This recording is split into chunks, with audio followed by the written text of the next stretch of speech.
Pernah kepikiran nggak, gimana caranya sebuah tim kecil, tim yang modalnya pas-pasan, bisa ngalahin raksasa di industrinya? Nah, ini dia ceritanya.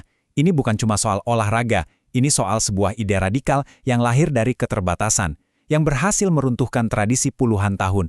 Inilah kisah Moneyball dan seni memenangkan permainan yang, ya, kelihatannya nggak adil.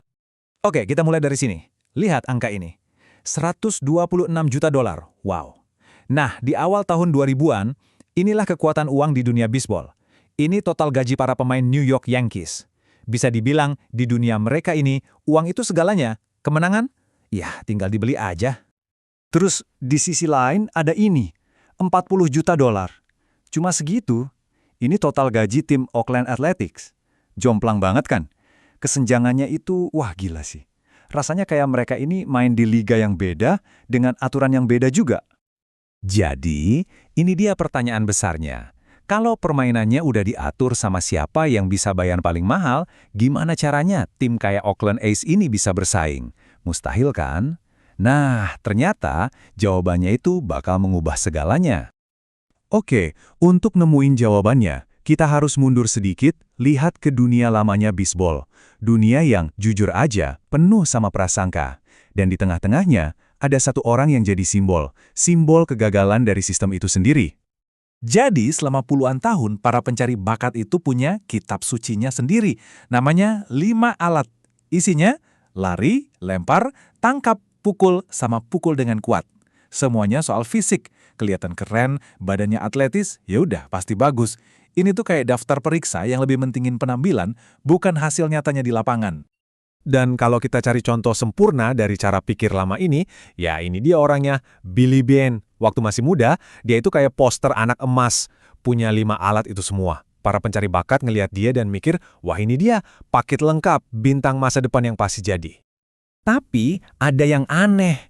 Para pencari bakat ini saking terpesonanya sama fisiknya Billy Beane, mereka sampai nggak lihat data yang ada jelas-jelas di depan mata mereka.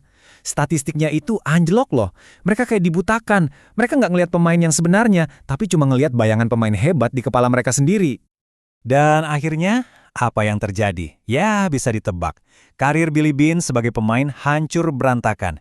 Dia nggak bisa nahan tekanan. Dia nggak tahu gimana caranya menghadapi kegagalan. Tiap gagal dia marah-marah.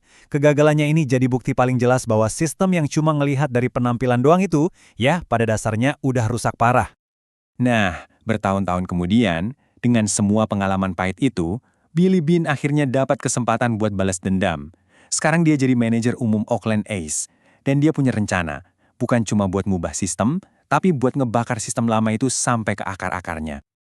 Oke, jadi apa yang dia lakukan? Bareng asistennya yang super jenius, Paul DePodesta, Beane ngebuang semua pertanyaan lama. Pertanyaan kayak, apakah dia kelihatan kayak pemain baseball? Itu dibuang jauh-jauh. Gantinya, mereka cuma nanya satu hal. Satu pertanyaan yang super simple tapi penting banget. Apakah dia bisa sampai ke base? Udah, itu aja. Jawaban dari pertanyaan itu mereka temukan di sebuah filosofi yang waktu itu dianggap radikal banget. Namanya sabermetrics. Lucunya, ini idenya bukan dari orang-orang bisbol sendiri, tapi dari para pemikir di luar lingkaran. Intinya gampang banget, pakai data, pakai angka buat nemuin pemain-pemain bagus yang selama ini diremehin dan nggak dilirik sama sekali sama tim lain. Teori Moneyball ini kalau dipikir-pikir logikanya sederhana banget. Gini deh, tim menang itu kalau bisa nyetak skor kan? Dan skor bisa tercipta kalau pemain kita nggak out alias nggak gugur. Jadi artinya apa?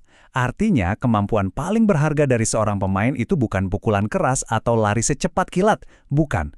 Tapi cuma satu, kemampuan untuk sampai ke base. Titik. Nah, dengan senjata baru ini, Beane dan DePodesta siap perang. Dan musuh pertama mereka bukan tim lain, tapi justru Departemen Pencari Bakat mereka sendiri di acara draft pemain amatir tahun 2002. Dan medan perangnya itu, ya pemain-pemain kayak Jeremy Brown ini. Coba lihat, para pencari bakat itu cuma ngelihat badannya yang, ya dibilang gemuk dan lamban. Tapi Beane, dia nggak peduli, dia lihat datanya. Dan datanya bilang kalau Jeremy Brown ini jenius. Jenius dalam hal sampai ke base. Dan berulang kali, argumennya mentok di situ lagi, situ lagi. Para pencari bakat lama ini cuma bisa bilang, lihat dong, badannya bagus. Seolah-olah itu satu-satunya hal yang penting di dunia. Mereka ini benar-benar kejebak sama obsesi soal penampilan fisik. Tapi jawaban Beane selalu telak. Kita di sini nggak lagi jualan celana jeans. Jelek banget kan? Maksudnya jelas, ini bukan kontes model.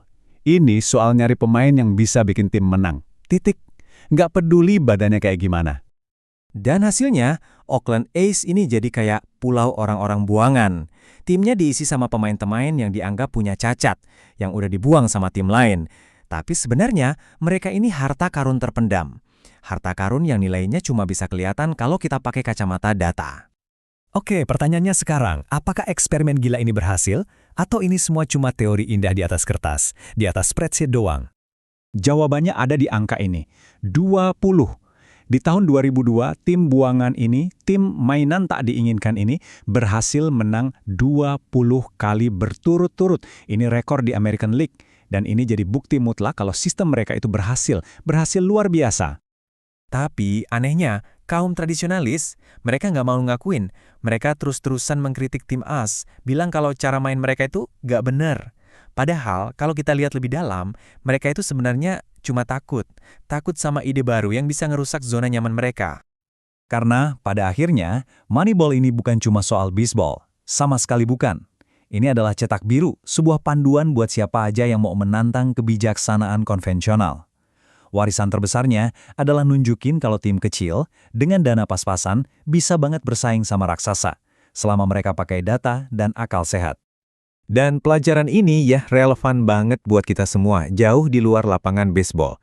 Ini maksa kita buat ngaca dan nanya ke diri sendiri. Di dunia kita, di pekerjaan kita, kebijaksanaan konvensional apa sih yang sebenarnya udah usang dan perlu ditantang? Apa penampilan fisik di bidang kamu yang selama ini bikin orang lain buta dan gak ngelihat kemampuan buat sampai ke base yang sebenarnya jauh lebih penting?